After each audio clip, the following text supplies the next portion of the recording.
Hi everyone, I welcome you all again on a new day with our UPSC MCQs from our The Hindu newspaper. So let's just start without wasting our time.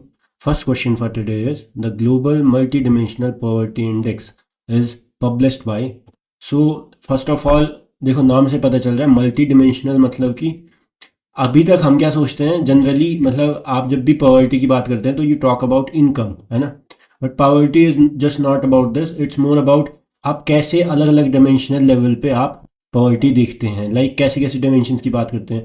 तो अगर मैं बात करूँ इस multi dimensional poverty index की, सबसे पहले तो ये पब्लिश करता है UNDP, United Nations Development Programme, along with your Oxford poverty and human development initiative, ये दोनों साथ में करते हैं है ना।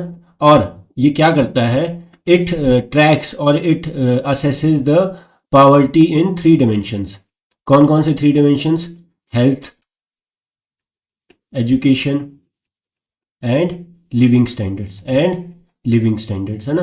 तो ये आपको पता होना चाहिए। फिर इसमें भी अलग अलग सब डिमेंशन है, जैसे हेल्थ के अंदर भी 4-5, एजुकेशन के अंदर भी स्कूलिंग से लेके काफ़ी सारी चीज़ें हैं ना।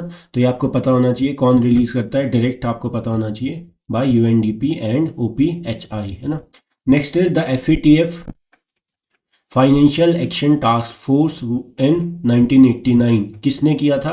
Bye G seven. अच्छा, जब ये एस्टेब्लिश हुआ था, it was established for combating the money laundering, anti money laundering के लिए किया गया था। बाद में फिर मनी लॉन्ड्रिंग के बाद, मनी लॉन्ड्रिंग आपको पता है ना कि मतलब जो इलीगल मनी होती है उसको एक तरह से ऐसे दिखाना जैसे वो लीगल सोर्स से आया हुआ है। जैसे कि आपका मिक्स कर देते हैं सारी चीज़ें आपका, जैसे जो ये इलीगल, जैसे कैश बिजनेस में अगर मैं बात करूँ काफ़ी सारा है ना, तो जैसे ड्रग मनी हो गया, ठीक है, काफ़ी सारी चीज़ें इसमें होती हैं। मुझे इसमें बताने की नीड नहीं है, ये बहुत बेसिक चीज़ है।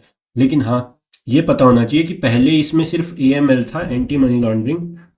बाद में इसको फिर मतलब एक्सपेंड किया गया, जिसमें अब टेरर फाइनेंस जो होता है उसको काउंटर करने के लिए भी आपका ये लोग मतलब मैंडेट को बढ़ाया है ना।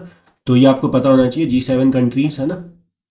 नेक्स्ट, अब फाइनेंशियल एक्शन टास्क फोर्स, आपको नाम से पता चल रहा है फाइनेंशियल एक्शन मतलब कि जो भी किसी कंट्री को ग्लोबल लेवल पे अगर मान लो आपका एड मिलता है या इन्वेस्टमेंट आती है ना, ठीक है, इन्वेस्टमेंट आती है, ठीक है, ये सारी चीज़ें जो होती हैं, जैसे मनी जो फ्लो होता है किसी भी देश के लिए, उसमें ये देखते हैं कि भाई अगर वो पैसा वो गलत तरह से यूज़ तो नहीं कर रहे हैं जो उनको मिल रहा है इन्वेस्टमेंट के थ्रू या फाइनेंशियल एड के थ्रू, किसी भी थ्रू, तो उसको देखते हैं, स्क्रूटिनी होती है। तो अगर वो गलत तरह से यूज़ कर रहे हैं, फिर इसमें क्या होता है कि पहले तो वार्निंग दी जाती है, तो ग्रे लिस्ट होती है। अगर वो वार्निंग पे काम ना करें तो फिर सैंक्शन लगाए जाते हैं, जिसको बोलते हैं ब्लैक लिस्ट, तो बैन किया जाता है। ये सारी चीज़ें आपका उस देश के लिए फाइनेंशियल एड एंड ऑल ये सब है ना। तो ग्रे लिस्ट क्या होता है? कंट्रीज अंडर इंक्रीज मॉनिटरिंग, बिल्कुल सही, वार्निंग दी जाती है उनको, तो इनकी मॉनिटरिंग बढ़ा दी जाती है, ज़्यादा से ज़्यादा उन पे चेक्स रखे जाते हैं कि किस तरह से वो चीज़ें कर रहे हैं। ब्लैक लिस्ट में नॉन कोऑपरेटिव, अगर ग्रे लिस्ट में डालने के बाद भी वो कोऑपरेट ना करें तो उनको सैंक्शन लगा दिया जाता है ना, परमानेंट। तो ये आपको पता होना चाहिए। Next, with reference to FDI and FPI, देखो दोनों ही एक तरह से, अगर जब हम बात करते हैं ना इन्वेस्टमेंट की, तो ये इन्वेस्टमेंट की टाइप्स हैं।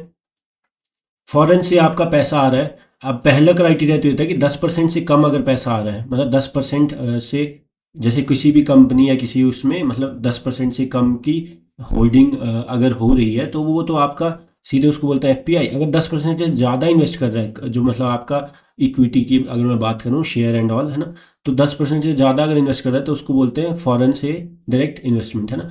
पर इससे भी बड़ा एक डिफरेंस आपको पता होना चाहिए। अगर मैं मान लो 10% से कम क्यों इन्वेस्ट करूंगा, जब मेरे को उतना इंटरेस्ट नहीं है, मुझे बस अपने प्रॉफिट से इंटरेस्ट है, तो मतलब कि मैं एक पोर्टफोलियो बना रहा हूँ, तो इसीलिए इसका नाम क्या है? Foreign portfolio investment. पोर्टफोलियो मतलब कि आप शेयर्स में अलग अलग तरह से अपना शेयर खरीदते हैं, तो आप 8% यहाँ खरीदो, 7% वहाँ खरीदो, 6%, तो आप क्या कर रहे हो? अपना पैसा बना रहे हो। आपके काम है सिर्फ शेयर्स वगैरह ये सब करके अपने पैसा बनाना। एफडीआई में क्या है? आप इन्वेस्ट करते हो 10% से ज़्यादा, मतलब कि आपको इंटरेस्ट है कंपनी में बहुत ज़्यादा, आप ज़्यादा पैसा भी इन्वेस्ट करते हो, और फिर आपने ज़्यादा पैसा इन्वेस्ट किया है तो आप उसमें एक तरह से बिजनेस पार्टनर बनने का ट्राई करते हो। आपको कंपनी के डे टू डे जो भी उसमें ऑपरेशंस हो रहे हैं, कंपनी किस तरह से एक्सपेंड करी है, सारी चीज़ों से लेके उसकी कितनी फैक्ट्रीज एंड ऑल एसेट, सब चीज़ों पे आपका ध्यान जाता है। तो इस तरह से एफडीआई एक तरह से बिजनेस माइंडेड तरीका है, जबकि एफपीआई आपका मनी माइंडेड है ना। तो आपको पता होना चाहिए FDI involves long term investment, बिल्कुल सही। लॉन्ग टर्म क्यों? क्योंकि आप इन्वेस्ट कर दे रहे हो, अब आप उस कंपनी को ग्रोथ करते देखना चाहते हो, आप उसकी कंपनी की ग्रोथ में मतलब इंटरेस्टेड हो। लेकिन एफपीआई में क्या है, आपने इन्वेस्ट करा, प्राइस बढ़ा, बेच दिया, ठीक है, ये सारी चीज़ें होती हैं। तो productive assets like business factories है ना, ये आपको पता होना चाहिए। एफपीआई इज शॉर्ट टर्म, बिल्कुल, and refers to investment in stock markets, बिल्कुल। आप देखो, अगर देखा जाए तो एफडीआई में आप 10% से ज़्यादा इन्वेस्ट करते हो, तो आप क्या करते हो, इन्वेस्ट करते हो तो कंपनी के लिए जो भी एसेट्स एंड ऑल उस 10% से ज़्यादा से खरीदे जा सकते हैं, जिससे लॉन्ग टर्म ग्रोथ हो। एफपीआई में आपको सिर्फ शेयर एंड ऑल से मतलब होता है। Next is an investment is treated as FDI if the investor holds, बिल्कुल सही है ना। तो तीनों ऑप्शन सही हैं, आपको पता होना चाहिए। आगे चलते हैं। Next is the total fertility rate. ये मैंने आपको पहले बताया, सिंपली एक महिला अपनी चाइल्ड बियरिंग एज जो उसकी होती है, जिसमें उसके मतलब शी कैन प्रोड्यूस चाइल्ड, है ना। तो ये होता है कि ये महिला अपनी इस एज में कितने एवरेज नंबर, एवरेज क्यों, क्योंकि ओवरऑल ये आपका जैसे टीएफआर है, किसी पॉपुलेशन के लिए काउंट होगा, तो average number of children that a woman would have during her life time. और लाइफ टाइम में वही आता है कि चाइल्ड बियरिंग एज, है ना, क्योंकि लाइफ टाइम में तो ऑब्वियसली वही होगा ना।